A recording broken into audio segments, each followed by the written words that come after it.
자, 오늘 마태복음 19장 이제 마지막 부분을 좀 보도록 하겠는데, 오늘 말씀의 제목이 한 청년의 뒷모습이에요.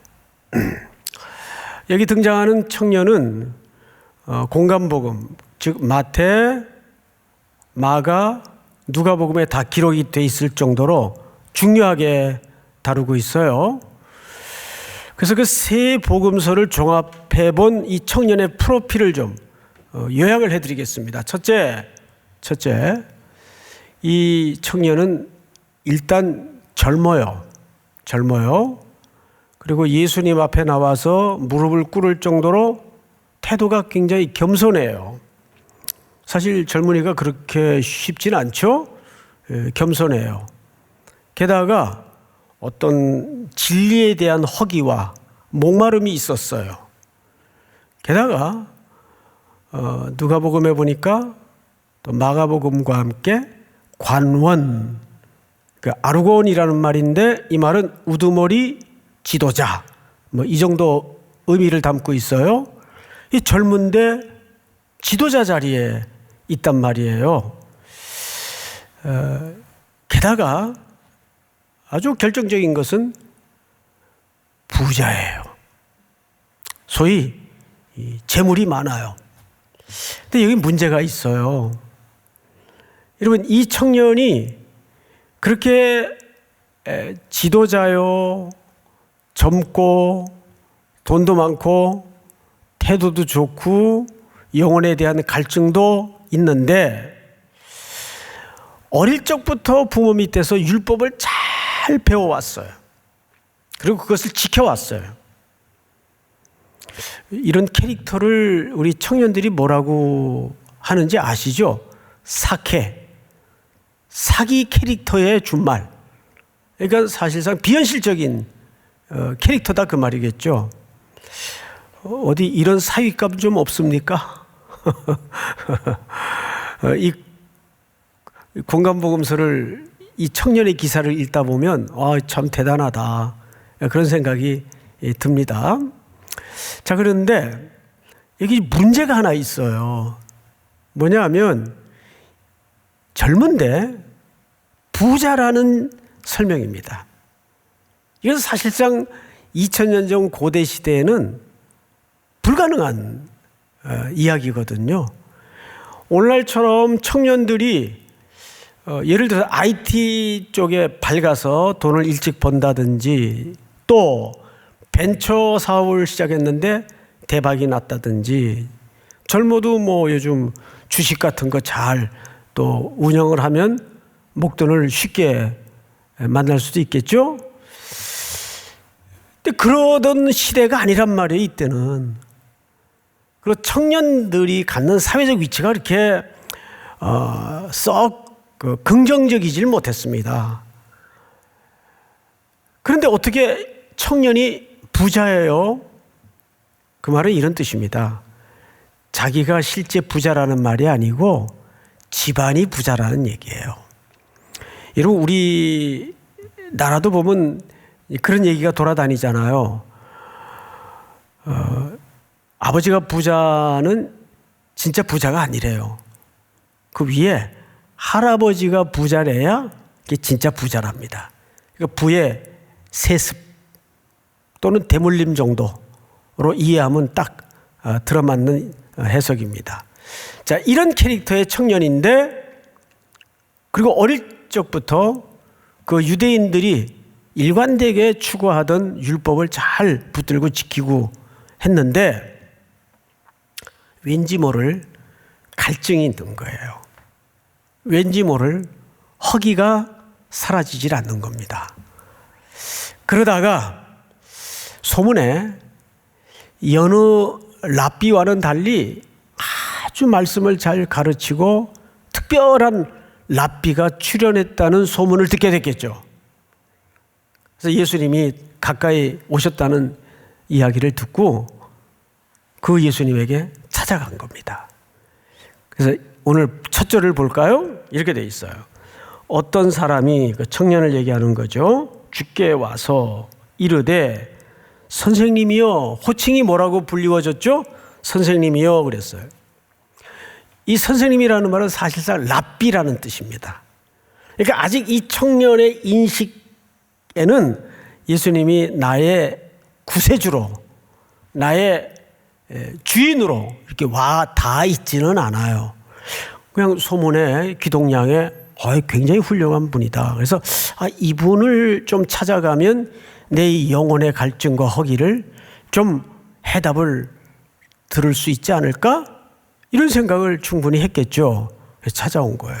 선생님, 그 다음에 질문을 합니다. 질문을 잘 보세요.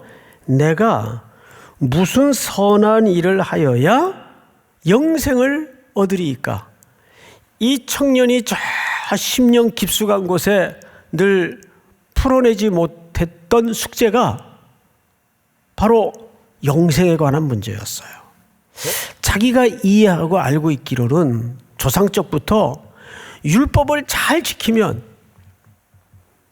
그것도 모자라서 그 율법을 중심으로 613개의 규례들을 또 만들어서 유전들을 만들어서 그것까지 잘 지켰단 말이에요.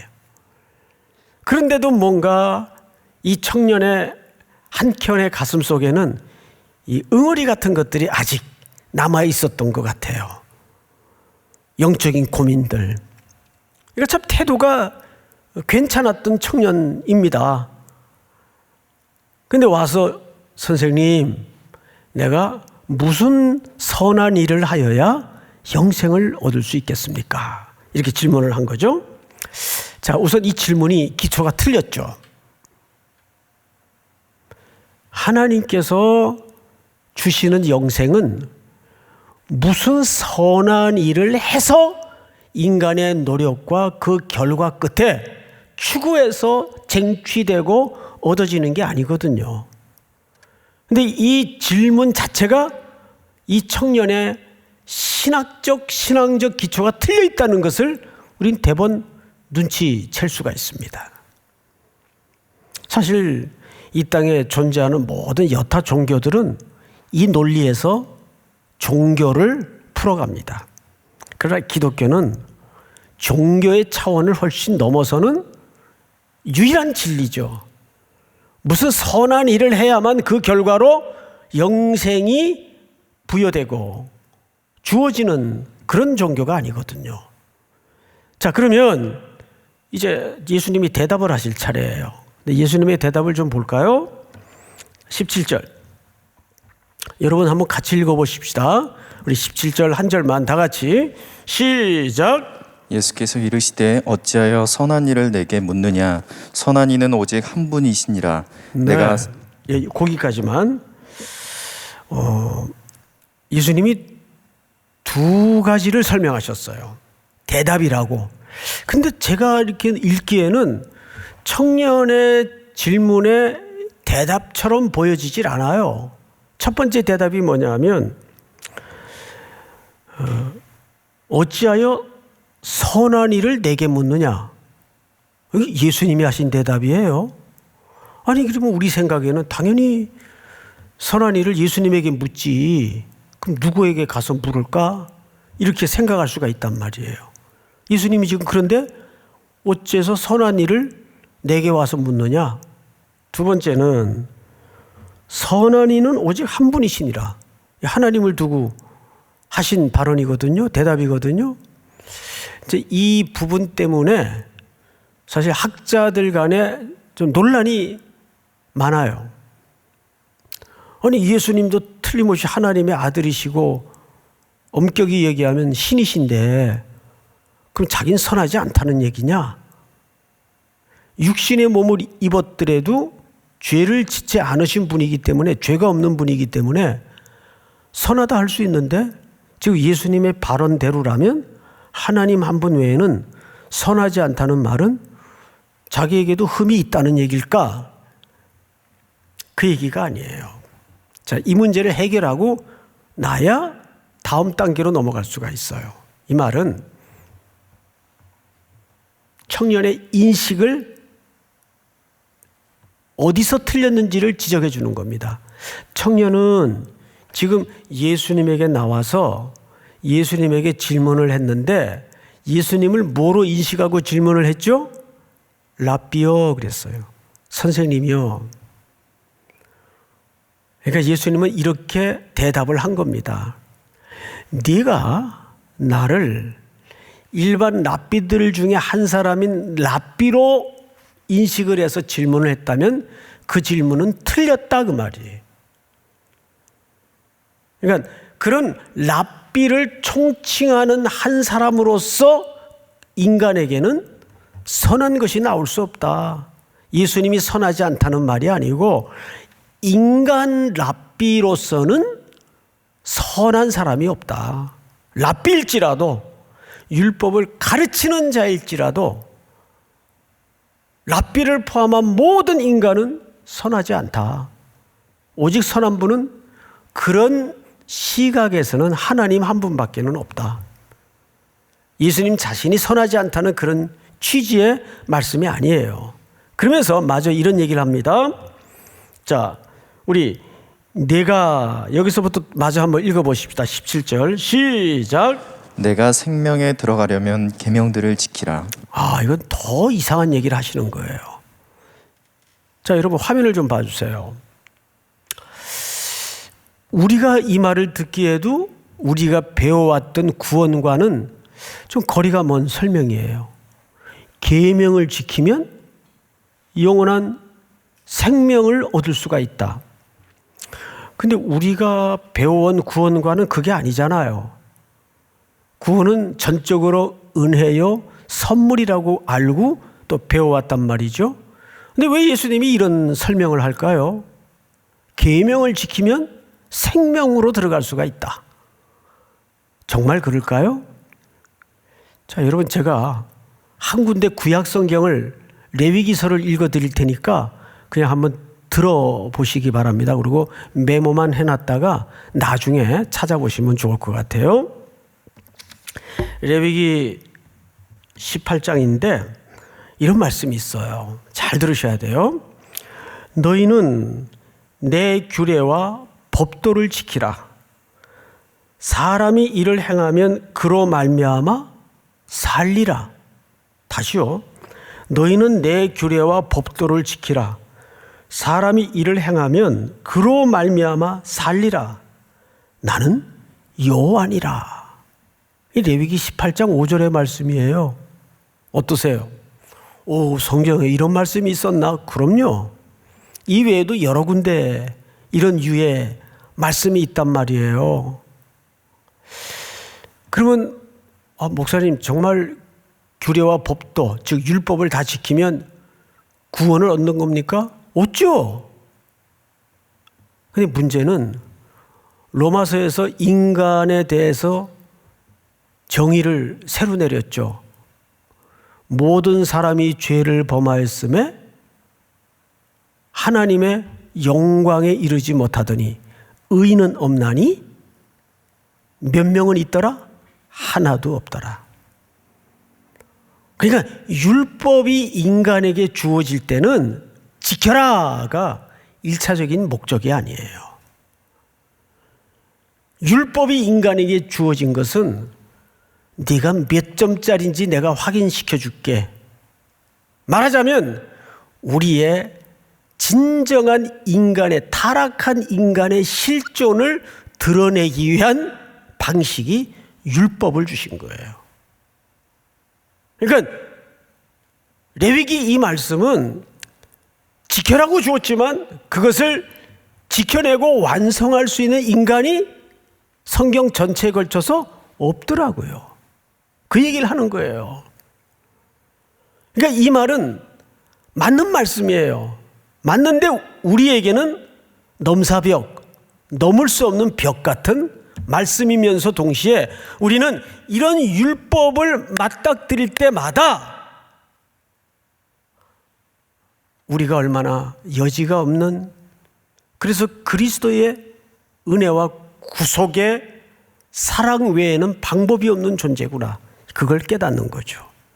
그러니까 예수님이 청년에게 계명을 지켜라는 말은 그거를 지켜야 천국에 간다, 생명을 얻는다 차원에서 허락하신 말씀이 아니에요. 네가 아직도 내가 무슨 선한 일을 하여야 영생을 얻을 수 있습니까? 라는 질문을 보니까 네가 아직 질문 자체가 기초가 틀렸다. 그거를 사실은 지적하는 거예요. 너는 아직도 네가 무언가를 이루어내고 추구해서 생명을 얻을 수 있을 줄로 생각을 하는구나. 네 기초가 틀렸다. 계명을 지켜라 그러면. 그랬더니 청년의 대답이 놀랍습니다. 그 놀라운 대답을 한번 만나보십시다. 자, 청년이 18절에서 이르되 어느 계명이 오니까, 자, 이 말은 매우 중요한 얘기입니다. 청년이 듣더니 계명을 지키라 그러니까, 그래요? 선생님, 그러면 계명도 여러 가지 계명이 있을 텐데 어느 계명을 지켜야 됩니까? 이렇게 되물은 거죠. 그러니까 예수님이 계명들을 꺼내놓습니다. 근데 예수님이 꺼내놓은 계명들을 모아서 집약을 해보면 뜻밖의 한 가지 얘기를 하고 있어요. 그러면 예수님이 이 청년의 질문에 꺼내놓은 계명을 보십시다. 예수께서 이르시되 18절 중반입니다. 살인하지 말라, 간음하지 말라, 도둑질하지 말라, 거짓 증언하지 말라, 네 부모를 공경하라. 자, 여러분 앞을 보세요. 이 계명은 전부 대신 관계의 계명이 아니고 대인 관계의 계명이에요. 즉 이웃에 대한 계명이에요. 5계명서부터 네 부모를 공경하라 계명서부터 6계명, 7계명, 8계명, 9계명 전부 소개되고 있어요. 그거 전부 뭡니까? 예, 전부 이웃에 대한 계명이에요. 의도적으로 예수님이 이 계명만 열거를 했어요. 그 얘기를 청년이 턱 듣더니 더 놀라운 얘기를 해요. 20절, 그 청년이 이르되 이 모든 것을 내가 지켰사온데 아직도 무엇이 부족하니까? 이야, 여러분 어떠세요? 이 청년의 꺼내놓은 대답이 전부 과장일까요? 거짓말일까요? 자기가 지켰대요. 어떤 성경에서는 어릴 때부터 다 지켰다 그래요. 이건 거짓말이 아닙니다. 과장도 아닙니다.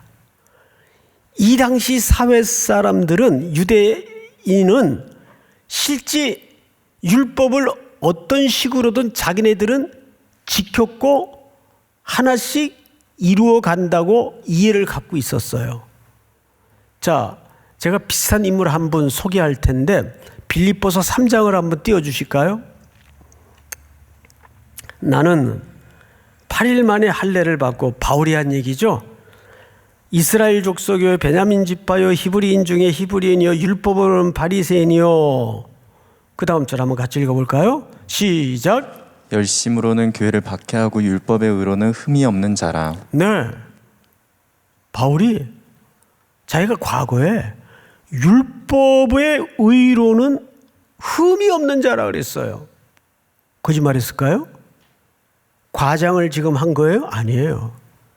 이 당시 사회 사람들은 실제 율법을 어떻게 붙들고 있었는가 하면 그 율법이 저 끄트머리까지 밑바닥까지 요구하는 본질로 들어가지를 못하고 율법의 형태, 껍데기만, 형식만 붙들고 지켰다고 이해를 갖고 있었던 겁니다.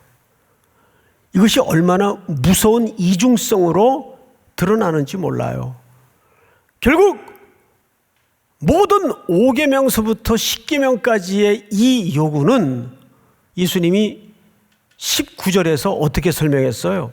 자, 19절에서 네 부모를 공경하라, 네 이웃을 네 자신과 같이 사랑하라 하신 것이니라. 여러분, 눈을 들어 화면을 좀 봐주세요. 이 모든 율법의 진짜 적용의 목적지의 끝은 이웃사랑애로까지 가지 않으면 그 율법을 이룬 것도 아니고 지킨 것도 아니에요. 그런데 그 율법이 말하는 속성과 사랑의 가치는 실현하지 못한 채 율법의 법조항만 화석화되어서 붙들고 지켰다고 이해를 하는 겁니다. 이 청년도 당연히 집안 대대로부터 그렇게 그 율법을 배워왔고 그래서 율법을 지키고 살아온 걸로 착각을 해요. 그런데 뭔가 이 가슴 한켠에 풀어낼 수 없는 허기, 영적인 갈증이 사라지질 않는 거예요. 그래서 예수님에게 찾아왔어요. 선생님, 내가 이것 가지고는 뭔가 해결이 안 되는 것 같습니다. 무슨 선한 일을 하여야 영생을 얻을 수 있습니까? 이 질문을 할 수밖에 없었던 거예요. 기초가 틀렸죠. 그리고 자기들은 지켰다고 생각을 했어요. 근데 왜 예수님은 이웃사랑으로 이 주제를, 프레임 자체를 바꿔버렸을까요? 여기에는 오늘 본론적 성격이 담아져 있습니다. 지금부터 제가 우리 성도님들에게 드리는 설명을 잘 들으셔야 돼요. 유대 사회는 어느 역사이건 간에 부자가 있었고 가난한 자가 있었겠죠. 그건 오늘날에도 마찬가지예요.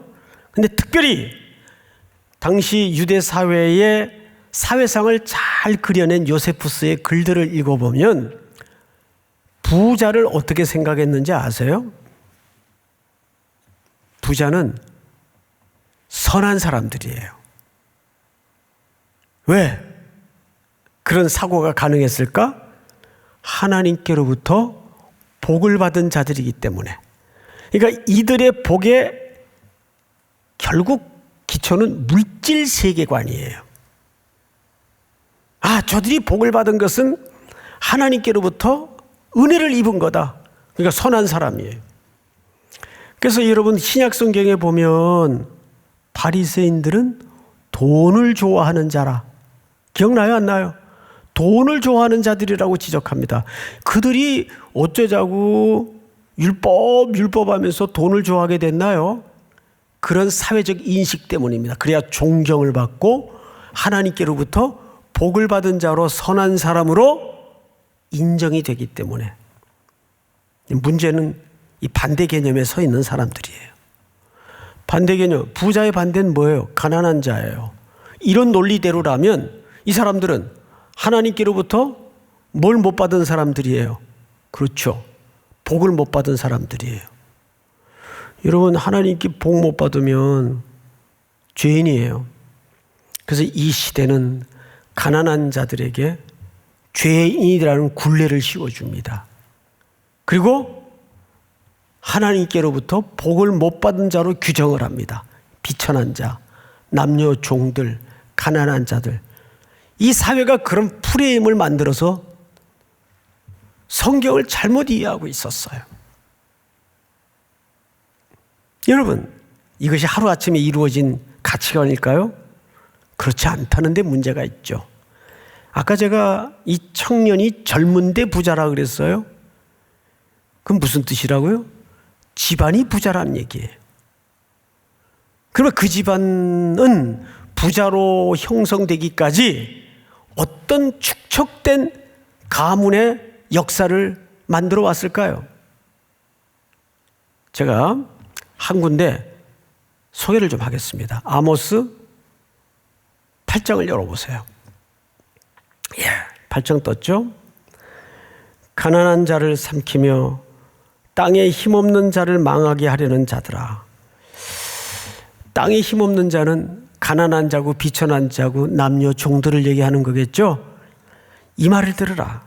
너희가 이르기를 월삭이 언제 지나서, 제가 이 뉘앙스를 좀 이렇게 대사 연기를 하듯 읽어볼 테니까 뉘앙스를 살려서 한번 들어보시기 바랍니다. 너희가 이르기를 이놈의 월삭은 또 언제 지나나? 우리가 곡식을 팔아야 되는데 또 안식일은 언제 지나서 우리가 밀을 생산해낼까? 그러니까 월삭이나 안식일 때는 밭을 다 쉬게 해야 돼요. 그래야 안식일, 율법을 지키는 거니까. 그런데 이들이 그게 너무 아까운 거예요. 인간의 죄가 마음을 지배한 나머지 인간의 제일 무서운 죄가 탐심이에요. 탐심은 우상숭배라 그랬죠. 물질이라는 탐심이 이들을 우상숭배하게 만들었어요. 월삭이 되면 또 종들 놀려야 돼요. 안식일 지켜야 되니까. 또 안식일 날 와도 밭을 다 놀려야 돼요. 안 놀리면 조금이라도 더 거둘 수 있고 생산해낼 수 있는데 아깝죠. 이건 무슨 짓을 하냐 하면 이사야 28장 12절을 볼까요? 같이 한번 읽어보십시다. 전체가 시작. 전에 그들에게 이르시기를 이것이 너희 안식이요 이것이 너희 상쾌함이니 너희는 곤비한 자에게 안식을 주라 하셨으나 그들이 듣지 아니하였으므로. 네, 이들이 곤비한 자들에게까지 안식을 주라 했지만 그들이 듣지 않았어요. 그리고 안식일 날 종들을 부립니다. 가난한 자를 불러다가 그 얼마 안 되는 품삯을 주면서 안식일을 지키지 못하게 계속 일을 시킵니다. 그리고 문제는 자기들은 손 하나 까딱 안 하고 안식일을 지켜요. 그럼 형식적으로 자기들은 지킨 거예요. 율법을 안 어긴 거예요. 근데 정작 가난한 자, 공고한 자들은 그나마 안 하면 애들 굶어야 되고 그 일자리마저 털리니까 울며 겨자 먹기로 안식일 날 나와서 일해야만 합니다. 그리고 이 가난은 계속 세습이 돼요. 그리고 부자들은 더 잘 살게 되죠. 왜? 안식일까지 밭을 갈게 하니까. 그러면서 말끔하게 자기들은 피 한 방울 안 흘리고 부자가 돼요. 이사야 28장 12절 이 굉장히 무서운 얘기예요. 다시 한번 띄워주실까요? 전에 그들에게 이르시기를 이것이 너희의 안식이요 이것이 너희 상쾌함이니 너희는 곤비한 자에게 안식을 주라 하셨으나 그들이 듣지 아니하였으므로. 그래서 어떻게 했죠? 하나님께서 안 들으니까 가나안 땅에 들어올 때는 이 안식일의 계명은 아주 중요한 통치의 질서였어요. 안식을 지킨다는 것은 창세기에서부터 우리 모든 인류에게 하나님이 공영의 복을 주기 위한 제정하신 날인데 그날을 악용해서 이런 이중성 있는 행위들을 했단 말이죠. 그러니까 그 땅을 하나님의 명령대로 안식케 하기 위해서 이 백성들을 몽땅 바벨론의 포로로 집어넣어요. 그러면 이 땅은 농사 지을 사람들이 없으니까 약속의 땅인 가나안은 자동 뭐가 됩니까? 안식이 됩니다. 이게 바벨론 포로 생활을 통해서 교훈하시는 하나님의 통치 방법이에요. 내 말 안 들어?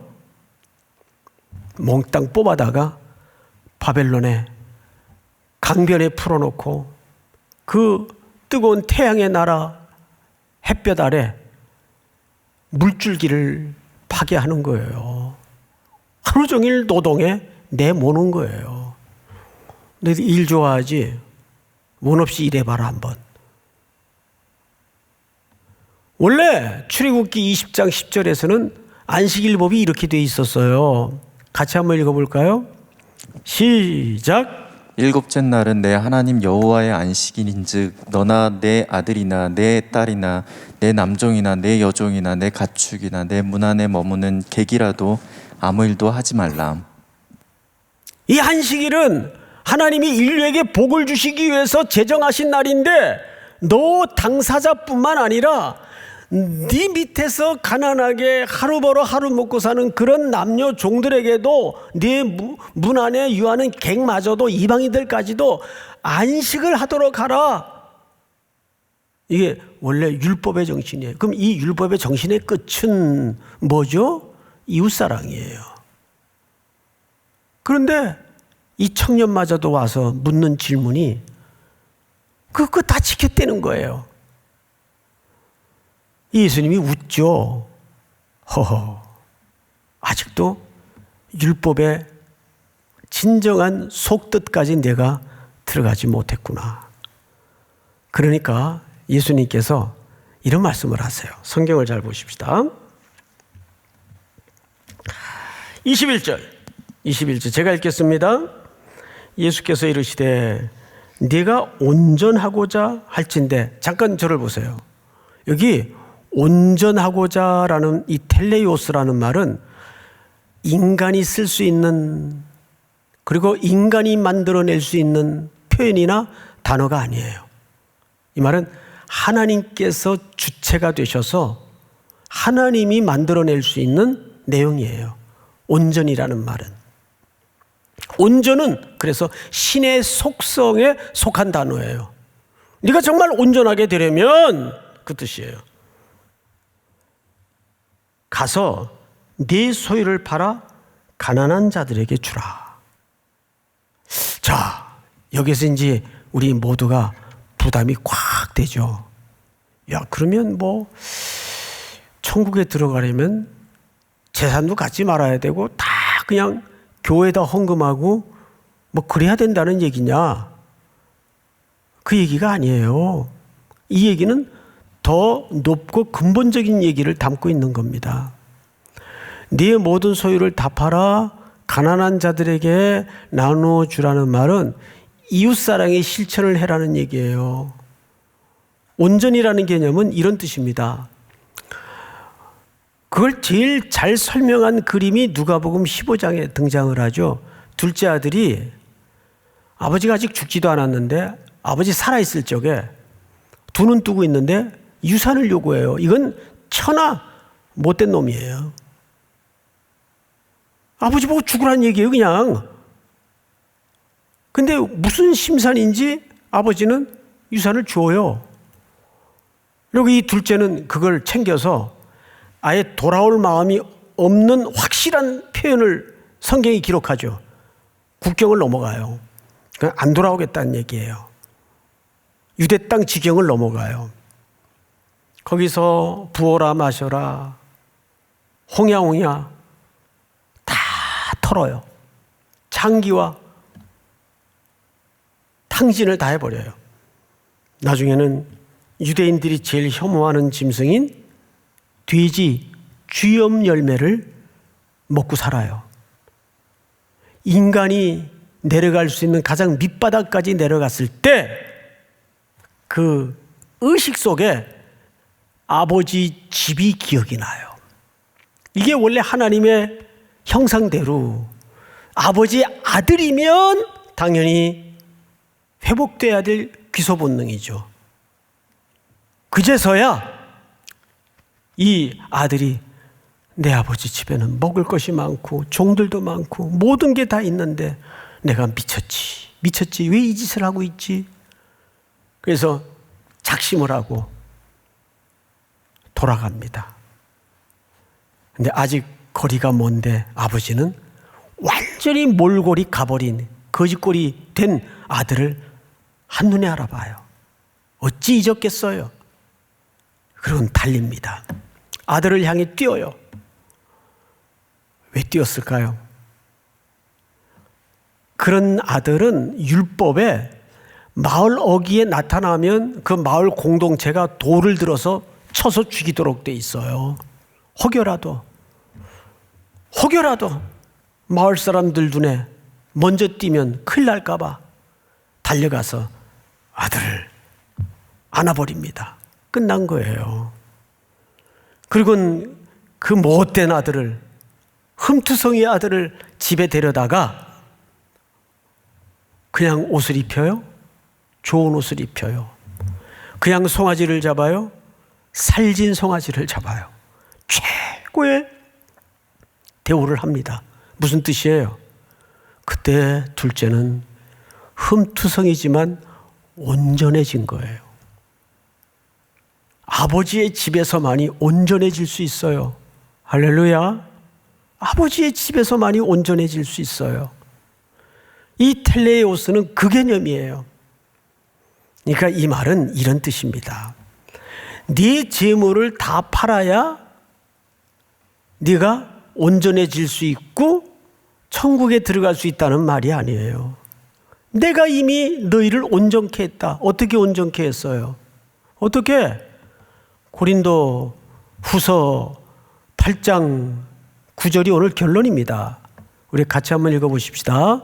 다 같이 시작. 우리 주 예수 그리스도의 은혜를 너희가 알거니와 부요하신 이로써 너희를 위하여 가난하게 되심은 그의 가난함으로 말미암아 너희를 부요하게 하려 하심이라. 이것이 우리 그리스도인이 살아갈 질서구 원리입니다. 예수님은 하늘 아버지의 아들로서 부요하신 분이셨는데 자신을 비워내시고 자신을 자신을 십자가에 팔았어요. 값을 지불하셨잖아요. 예수님께서 자기를 비워냄으로써 우리를 부욕해 만드신 사건이 십자가 사건이에요. 이미 우리를 그런 부요 속으로 묶으셨어요. 하나님의 아들로 딸로 불러서, 그래서 마태복음 5장의 출발은 뭐예요? 20절을 한번 볼까요? 마태복음 5장. 자, 내가 너희에게 이르노니 너희의 의의가 서기관과 바리새인보다 더 낫지 못하면 결단코 천국에 들어가지 못하리라. 여러분, 서기관과 바리새인들의 의의는 청년의 질문 속에서 만나는 의의예요. 무슨 선한 일을 하여야. 근데 이 바리새인과 서기관들의 의의보다 더 나은 의의는 로마서 3장에서 뭐라 그래요? 우리에겐 의의가 없다는 게 들통이 나자 한 의의가 나타나서 그리스도를 얘기하는 거예요. 우리는 그리스도의 그 의의로 우리는 더불어 의로운 자가 되었어요. 그래서 마태복음 5장의 팔복은 첫 번째 단어가 뭐죠? 마카리오스. 복되도다. 그 말이 행복자란 뜻입니다. 행복자요. 그 말을 우리말로 조금 더 선명하게 거칠게 직역을 하면 이런 뜻이에요.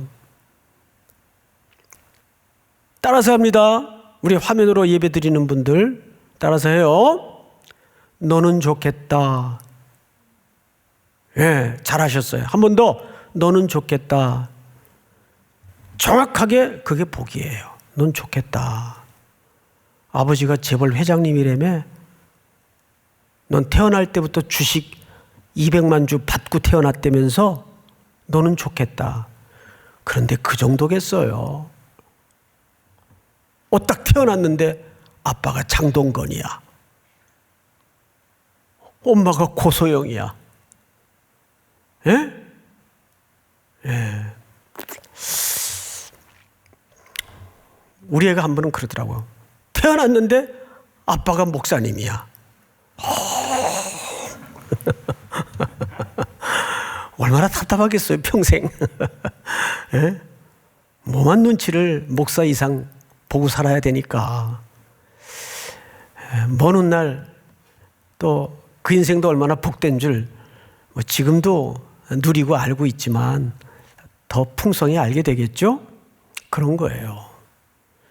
우리는 이미 행복자이기 때문에 넌 좋겠다라는 대상이기 때문에 그 부여를 이미 부여한 자예요. 자, 따라서 합니다. 나는 이미 부여한 자입니다. 전부 푸사를 바꾸세요. 벌써 바꾼 분들이 계시더라고요. 아까 내가 보니까. 이미 부여한 자다. 할렐루야. 우리는 그 이미 부여한 자로서 또 한 주 속에 어떻게 살아내야 됩니까? 예. 그것을 흘려보내고 나누어주고 그것은 여러 삶의 형태로 순종되어질 수 있겠죠. 복음을 전하는 일서부터 공고한 자에게 물질을 나누어주는 일을 포함하여. 예. 사람은 항상 두 가지 평생의 추구가 있어요. 경제적인 문제. 근데 사람이 빵만으로 살 수 없잖아요. 그래서 행복하기를 원해요. 그런데 이 빵의 문제는 이 세상에 두 가지 질서가 지금도 현존하고 있어요.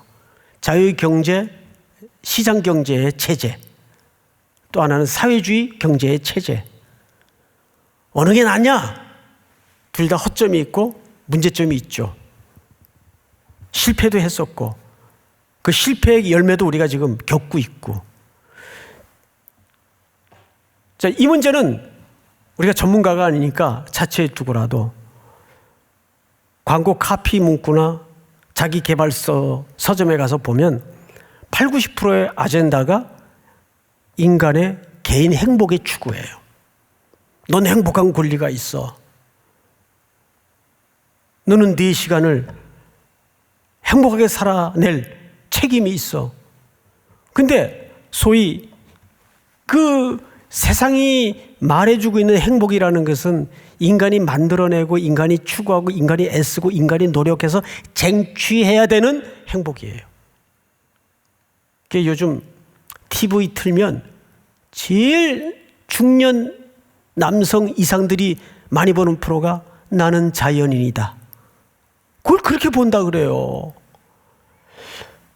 근데 그 방송도 왜 이렇게 많이 하는지 모르겠어. 5만 대 틀어도 다 나와요.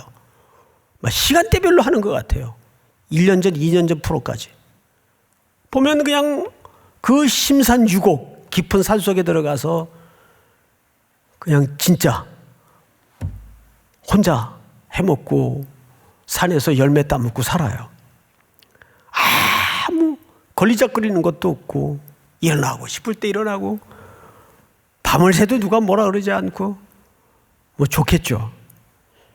그런데 그것이 파편 조각 같은 조그만 행복의 한 단면일 수는 있는데 그것은 휴머니즘적 차원에서의 원리는 맞지만 성경의 행복은 그게 행복이 아니에요. 성경의 행복은 하나님이 남자와 여자를 창조하셨어요.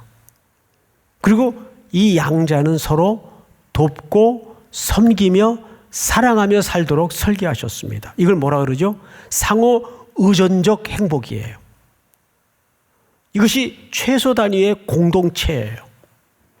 이 부부관계를 통해서 하나님 우리에게 아주 중요한 원리, 질서를 하나 가르치셨죠. 신랑인 그리스도와 신부인 교회의 관계를 설명하신 겁니다. 에베소 5장에서 이 비밀이 크도다 그리스도와 교회에 대하여 말하노라. 쭉 부부관계를 설명하시다가 그러니까 그리스도는 신랑이시고 교회는 그분의 신부인데 신랑은 우리를 매우 인격적인 존재로 대하시는 분이기 때문에 그냥 안바 걸어가지고 너 할래 안 할래 이렇게 신부를 다루지 않아요. 참고 기다리면서 모든 것을 신부를 통해 이 땅에 꽃 피우고 열매 맺고 하나님의 나라가 확대되기를 원하세요.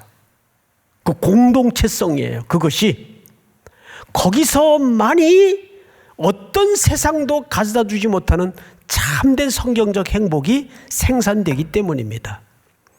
가만히 보면요, 진짜 그런 것이 우리가 뭐 열심히 공부해서 좋은 대학에 합격하는 것도 좋은 회사에 합격하는 것도 기쁨이고 행복이에요. 정말 행복해요.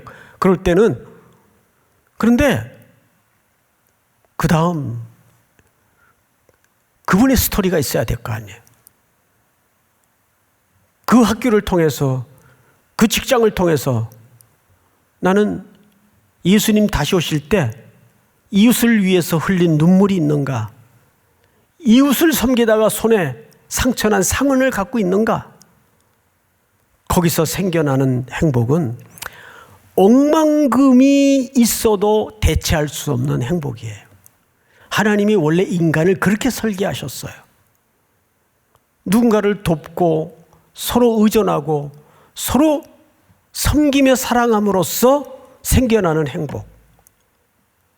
그것이 성경에서 이웃사랑의 명령으로 나타난 겁니다. 너희가 부유한 자라면, 너희가 참된 행복자라면 이웃을 섬김으로써 그 순종의 목적지에 도달해야 된다. 그런데 이 청년은 그 벽을 넘어가지 못하고 재물이 많음으로 근심하여 떠나갔다고 되어 있습니다.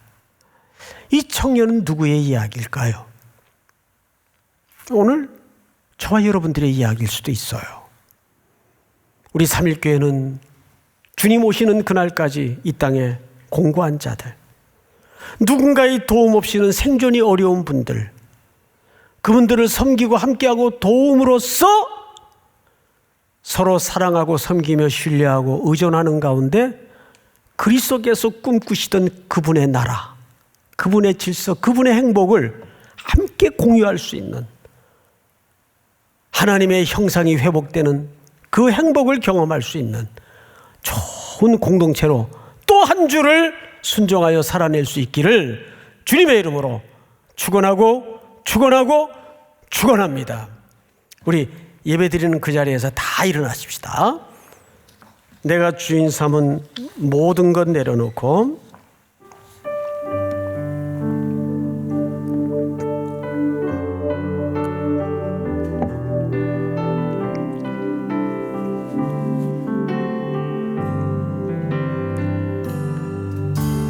주의 삶은 모든 것 내려놓고 내 주 되신 주 앞에 나가 내가 사랑했던 모든 것 내려놓고 주님만 사랑해. 내가 주인 삼은 모든 것 내려놓고 내 주 대신 주 앞에 나가 내가 사랑했던 모든 것 내려놓고 주님만 사랑해. 주 사랑 거친 풍랑에도 깊은 바다처럼 나를 잠잠케 해. 주 사랑 내 영혼의 반사 그 사랑 위에서 주 사랑 거친 풍랑에도 깊은 바다처럼 나를 잠잠케 해. 주 사랑 내 영혼의 반석 그 사랑 위에 서리. 사랑하시는 하나님 아버지, 사랑하시는 하나님 아버지, 오늘도 이른 아침부터 오후에 이르기까지 시간마다 이 강단을 통해서 선포된 하나님의 살아있는 말씀이 또 한 주를 살아낼 사랑하는 성도들의 삶을 주장하게 하시고 순종되어지는 능력의 말씀이 될 수 있도록 함께하여 주시옵기를 간절히 원합니다. 여전히 세상은 혼란스럽고 전염병이라는 재앙 아래 지구촌은 몸살을 앓고 있습니다. 2년째 접어든 이 지리한 싸움 끝에 죽어가고 병들어 누워있는 재앙을 만난 이 시대를 살아가는 성도들의 일상을 다시 한번 주의 말씀으로 주의 보혈로 새롭게 하여 주시옵기를 원합니다. 물러서지 않도록 도와주시고 일상에서 무너지지 않도록 인도하여 주시옵소서. 용기와 담력을 새롭게 할 수 있도록 하나님께서 한 주를 주장하시고 주도하시고 인도하여 주시옵기를 간절히 원합니다. 또 여러 가지 결정을 해야 되고 여러 가지 혼란스러운 일거리 앞에 우리의 지혜로 마옵시고 하늘의 지혜로 감당할 수 있는 믿음을 허락하여 주시옵기를 원합니다.